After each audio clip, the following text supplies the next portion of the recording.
नमस्कार, मैं हूं नरपत बारहट।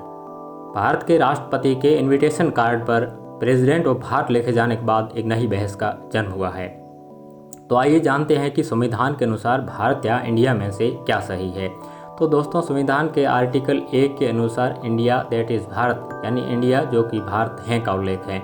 इससे स्पष्ट है कि इंडिया और भारत दोनों नाम संविधान सम्मत है। लेकिन दोस्तों, संविधान में भारत के उल्लेख के पीछे एक कहानी है। दरअसल 4 नवंबर 1948 को मसौदा समिति के अध्यक्ष डॉक्टर भीमराव अंबेडकर ने जो मसौदा पेश किया था उसमें भारत नाम का कहीं जिक्र नहीं था।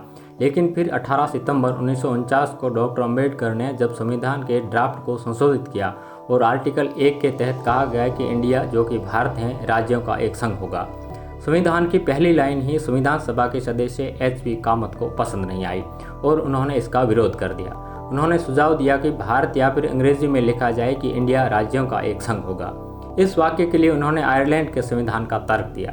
संविधान सभा के सदस्यों के बीच भारत नाम रखे जाने को लेकर जोरदार बहस हुई। संविधान सभा के सदस्य सेठ गोविंददास, कमलापति त्रिपाठी, के सुब्बा राव, राम सहाय और हरगोविंद पंत ने भारत शब्द के लिए जोरदार बहस की।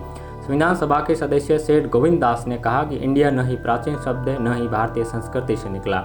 उन्होंने कहा न ही ये शब्द वेदों में भी पाया जाता है, ब्रिटिश के भारत आने के बाद इस शब्द का इस्तेमाल शुरू हुआ है। दास ने कहा भारत शब्द यहाँ के वेदों, उपनिषदों, महाभारत पुराणों के साथ साथ चीनी यात्री ह्वेनसांग के लेखन में भी पाया गया है। ये शब्द भारत की संस्कृति के बारे में विस्तार से बताता है। इस बहस में तय हुआ कि भारत शब्द किसी भी तरह पिछड़ा शब्द नहीं है, बल्कि भारत के इतिहास और संस्कृति के अनुरूप है। भारतीय संस्कृति, भारतीय भाषाओं में लिखित ऐतिहासिक साहित्य, धार्मिक ग्रंथों, लोगों की आस्थाओं, उनके जुड़ाव और भावनाओं का मान रखते हुए भारत शब्द को उसका सम्मान दिया जाएगा। इन सब पहलुओं पर विचार के बाद ही भारत के संविधान के शुरुआत में लिखा गया इंडिया दैट इज़ भारत। इस तरह इंडिया और भारत दोनों साथ संविधान सम्मत है।